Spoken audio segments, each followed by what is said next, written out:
Cool. Alright, what I want to do today is talk about my Husqvarna 395 XP. This is an awesome chainsaw. I bought this saw back in 2003. I think it was 2003. They'd only just started making this saw back then. So yeah, what's that? I've had this saw for 14 years. I've been using this, and it still goes like the day I bought it. And they still make this saw. After 14 years, the 395 XP is still being made by Husqvarna. And I've had a good look at them in the shops, the new ones, and I've talked to the Husqvarna guys, the dealers, and that, you know, we can't see that there's any difference between this 395 XP that I bought 14 years ago and the new ones that they still make and still sell brand new. So, like, you know, when you're on a good thing, you stick to it, and that's a good thing. Like, when you're in the chainsaw world, professional chainsaw users, there's two camps. There's the Stihl camp, and there's the Husky camp. And you know, I'll make no bones. I'm a Husky man. I've had lots of Huskies. I think I tried to count them all, and I think I've had maybe 16 or 17 Huskies over the years. I've been cutting professionally since I left high school. What's that, like 25 odd years ago or something. I had a little bit of a break there in the middle when I was running another business, a landscape and building supply yard, and the sort of tree work and the wood cutting sort of took a bit of a back seat for a few years, but pretty much, yeah. In that time, I think I've had 16 Huskies, sort of big saws. Big saws, a couple of little ones. No, 16 chainsaws, sorry. And out of all those chainsaws that I've had, I still run 8 saws, I think. So I've killed 8 Huskies. No, I haven't. There was a few got stolen. I've had a few Huskies stolen over the years off the back of utes, and people broke into my shed and whatever. So yeah, I haven't killed that many Huskies. I looked around today. I looked in a few spots and tried to find all the old Huskies. I know I've got another box in another shed. There's an old 3120. There's an old 268. An old 365 Special. That was a good saw. There's a box of bits. So I know there's another box of old saws in one of my other sheds. I want to put all these things together and put them on a shelf as like a, you know, wall of honour for all the old Huskies. But yeah, this one has been my favourite. I think it's a good all-round saw. It's good for felling, awesome for cutting firewood out of large logs. The power to weight is really good. The ergonomics are really good. Reliability. I don't really, you know, fuel consumption doesn't really worry me. You cut till it runs out and you fill it up again. It's only a litre of fuel that you go through every 30 or 40 minutes or whatever. But yeah, reliability, power to weight, ergonomics, those are the important things. And this one just has it all. Yeah, so when I bought this, because I had that 3120 was my previous big saw. So when I bought this, I had all the old 3120 bars. So like I had my 36-inch bar that I used. That was my go-to bar on the 3120, and I had the 5-foot bar, which I was using my Alaskan mill, and all this 404 chains. So this came from the shop with the 3/8 chain and sprocket and bar and all that, and I got them to swap it out and put a 404 drive sprocket and 404 bar, 404 chain. So yeah, I run on my 395. I run 404 chain. For the big saws, I just really like the big cutter, and the big big cutter, big teeth, big cut, big power. That sort of seems to work really well. This thing just doesn't have any trouble pulling this big 404 chain through the big hardwood logs. This 28-inch. This is the 28-inch bar. It's my go-to bar on this saw. I like the it's sort of a big bar, but it's not too big. It's easy to manage. It's makes the saw really well weighted. Easy to carry around the forest. I can cut billets out of massive logs with this 28-inch bar. You can cut something with ease that's double the 28.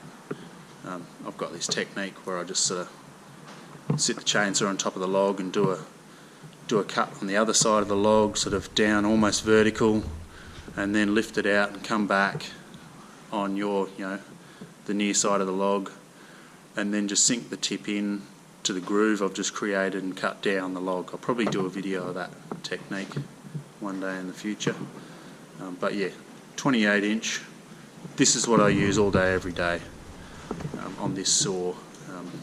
Occasionally I sort of put this 36-inch on when I'm doing a big log, or usually I use the 36 when I'm felling a bigger tree, because I think when you're felling a large tree, you ideally you want to have the tip of the bar sticking out the other side of the tree.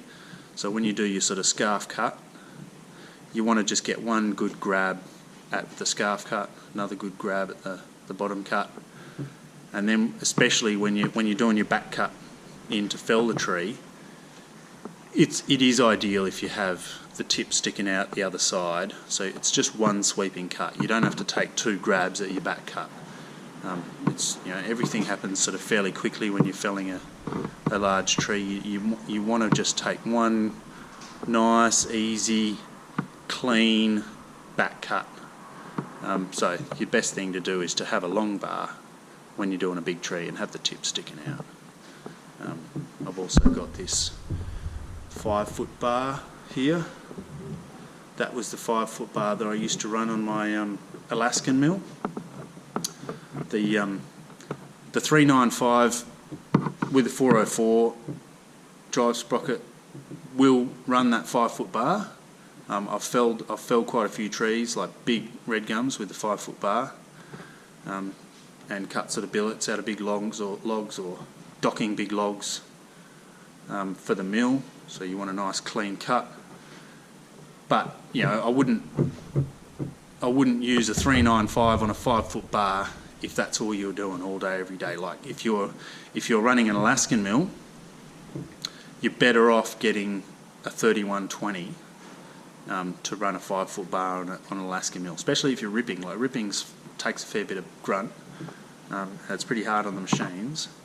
So yeah, the 395 is not ideal for ripping with a 5-foot bar all the time. The 395, it's a fella's saw. It's ideal for just carrying around the forest and cutting big logs all day, every day. Reliable, well weighted. I'm going to go out on a limb and say I reckon the 395 is the best saw ever made. I've used a few saws. I've used plenty of Huskies.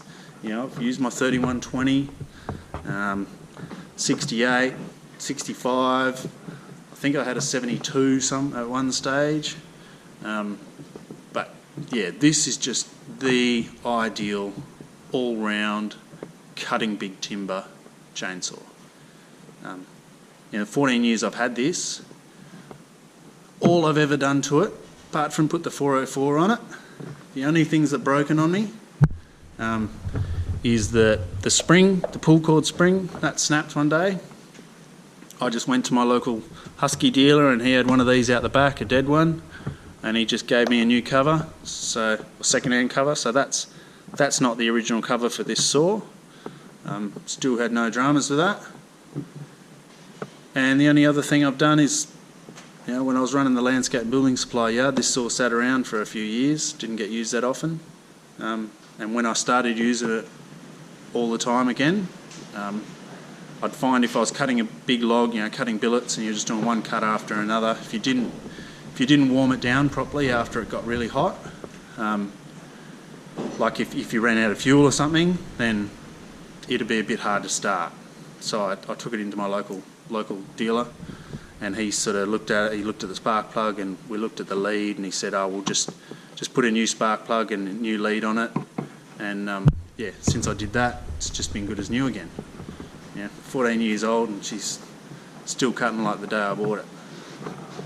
Touch wood. So yeah, I don't know. What more can I say about this thing?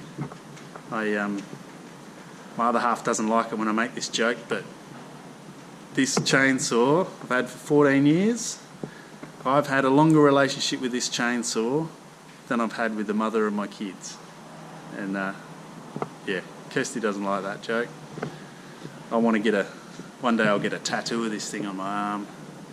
Haven't quite figured out how to do that yet. She's not too happy about that either, so I don't know, maybe one day. But yeah, anyway, shit hot saw. Just, yeah, if you're thinking about getting something just for all-round big timber, not if you're running an Alaskan mill, get the 3120. But yeah, if you just want to cut big timber all the time, that is the saw. That's the way to go.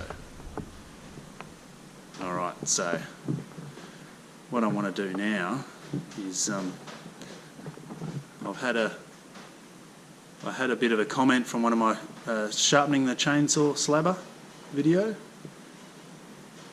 Yeah, I had a comment on that about slabber chain, and I just wanted to do a little quick video about that, just to explain the kind of slabbing chain that I used to run on my Alaskan mill and now running on my Lucas mill. It's a specialty kind of chain. So yeah, a bit of explanation about that. I'm going to film that now. I'll shut this video down. Don't want it to get too long.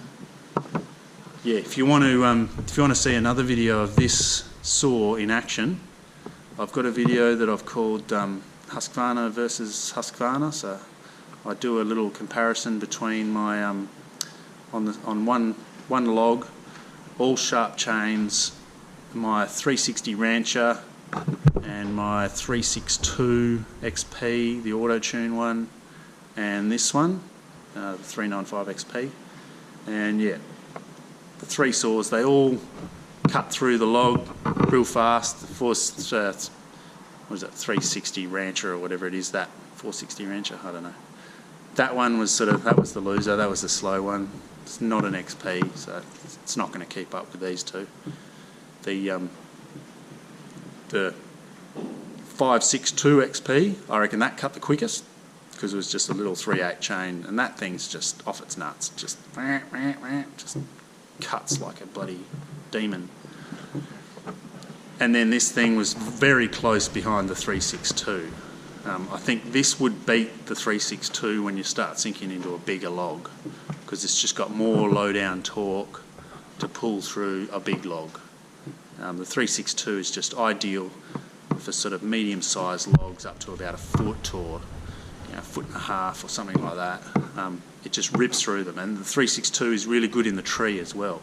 When you're you're blocking down a spar or something like that, and the 362's just got so much power, it just rips through the trunk like hot knife through butter. And it's fairly light and easy to handle. But yeah, 395, ideal for big wood, big timber, big firewood cutting, big tree felling. So yeah, that's my little rant. I'm going to call it quits now and get on to another one. Alright, thanks for watching. If you like it, subscribe. Lots more videos like this about Huskies and Lucas Mills and John Deere tractors and all that sort of stuff. Alright, see you on the next one. Howdy.